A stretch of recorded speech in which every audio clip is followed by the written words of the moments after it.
I'm Jeremiah McKinnon. This is NEC News Today.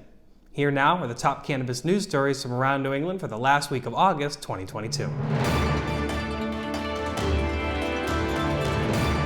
Our first story this week comes from the state of Massachusetts, where the former state treasurer Shannon O'Brien has been chosen to lead the Cannabis Control Commission. Massachusetts Treasurer Deb Goldberg announced on Tuesday her permanent replacement to serve as chair of the Cannabis Control Commission. Shannon O'Brien served as state treasurer from 1999 to 2003 and is stepping into the seat formerly held by Steve Hoffman. O'Brien currently serves as the chair of the Treasurer's Massachusetts Baby Bonds Task Force and will depart that position to serve in this new role. O'Brien will serve a 5-year term until 2027. O'Brien is 63 years old and is no stranger to Massachusetts. She was elected to the Massachusetts legislature and ran as the Democratic candidate for governor in 2002 against Mitt Romney. O'Brien says that as chair, she's eager to implement the new changes recently passed by the legislature, including access to capital for entrepreneurs, on-site social consumption, and enhanced oversight of host community agreements.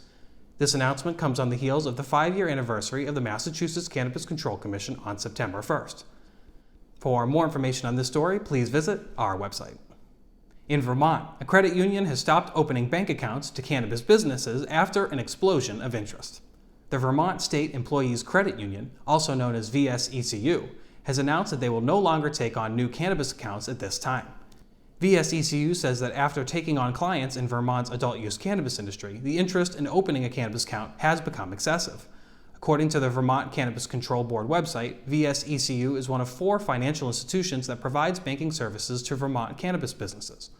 Vermont regulations do allow businesses to proceed with licensure even if they cannot obtain an account at a financial institution. Officials at VSECU later clarified that the move to stop accepting accounts is only a temporary measure. Officials also stated that VSECU provides financial deposit accounts for 80 existing cannabis financial accounts in Vermont. This week, I had heard good things about Freshly Baked, a veteran-owned microbusiness social equity company in Massachusetts, and I wanted to try a new edible. So I grabbed some of their Black Cherry Celestial Sleep gummies. These gummies tasted great with their triangle shape and led to a very good night's sleep. The packaging itself was also well done with an artistic rendering of an astronaut. For the full review, including photos, please visit necnewstoday.com. This episode of NEC News Today is brought to you by CBD Please, the first CBD store east of the Mississippi, and your local resource for reasonably priced, lab-tested cannabis extracts. CBD Please was founded in 2014 by Bill Downing, who's been a leader in Massachusetts cannabis law reform since 1990. CBD Please offers everything from premium quality organic hemp buds to extracts, tinctures, and many other cannabinoids. Visit cbdplease.com for more information. The Somerville attorney, Sean O'Donovan, recently arrested by the FBI for allegedly trying to bribe the Medford Police Chief in exchange for a favorable ranking for his dispensary client, is asking for the case to be dismissed because he claims he engaged in lawful First Amendment protected lobbying. In a motion to dismiss, O'Donovan claims that he was engaging in lawful, legitimate, and constitutionally protected lobbying when he agreed to pay a relative of the Medford Police Chief $25,000 to speak with the chief about his cannabis dispensary client. O'Donovan argues that municipal lobbying is not regulated by Massachusetts state law or by the town of Medford. Sean O'Donovan is now represented by Martin G. Weinberg, a renowned attorney who's represented high-profile clients including Jeffrey Epstein in all kinds of white-collar criminal cases. For more information, please visit our website. Maine has a new cannabis-infused beverage that will be available soon called Happi. The Happi cannabis-infused seltzer brand that started in Michigan in 2021 is coming to Maine. The new beverage will be available on dispensary shelves around Labor Day. Customers can choose between lime wild mint, lemon elderflower, raspberry honeysuckle, and pomegranate hibiscus flavored beverages. Each drink has a different amount of THC, ranging from 2.5 milligrams to 10 milligrams of THC per serving. The ingredients are vegan, all natural, and less than 25 calories per can.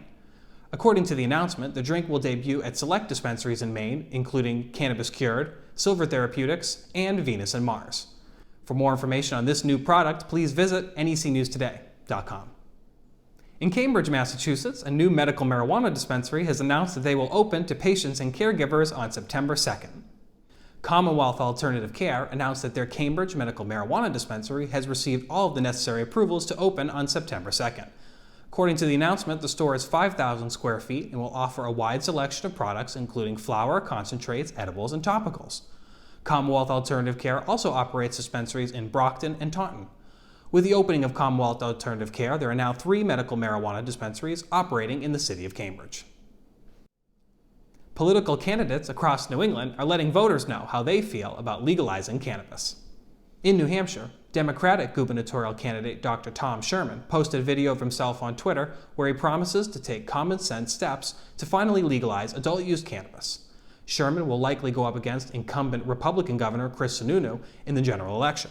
Sununu has shared that he believes cannabis legalization will ultimately happen, but with respect to the opioid epidemic, that now is not the right time for the state to legalize cannabis. In Rhode Island, the race to see who will represent Rhode Island's 2nd congressional district includes several Democratic rivals. During a speed round of WPRI's televised debate where each candidate was asked to provide a one-word answer, each candidate said that they would support marijuana legalization at the federal level for adults. Rhode Island's 2nd congressional district was previously held by Jim Levangen, who did not support changing that designation for recreational purposes.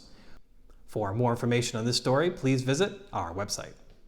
Last but not least this week, Northampton, Massachusetts officials are raising the need to talk about putting a cap on cannabis dispensaries. Currently, there's no limit in place, which has led to a dozen dispensaries opening in the city.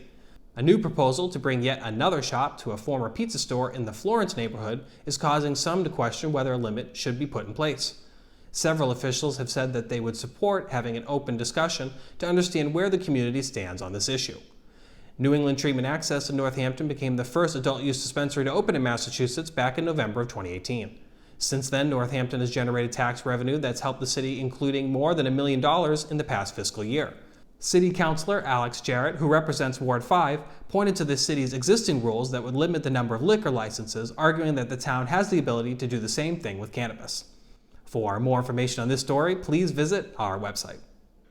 For the absolute latest New England Cannabis News, head on over to necnewstoday.com and follow us on all your favorite social media platforms. If you're enjoying the show, be sure to like this video. Subscribe to NEC News Today for more great content, and hit the bell icon so you never miss an episode of the show. For New England Cannabis News Today, this is Jeremiah McKinnon reminding you to always use cannabis responsibly and to enjoy your cannabis-filled adventures throughout New England.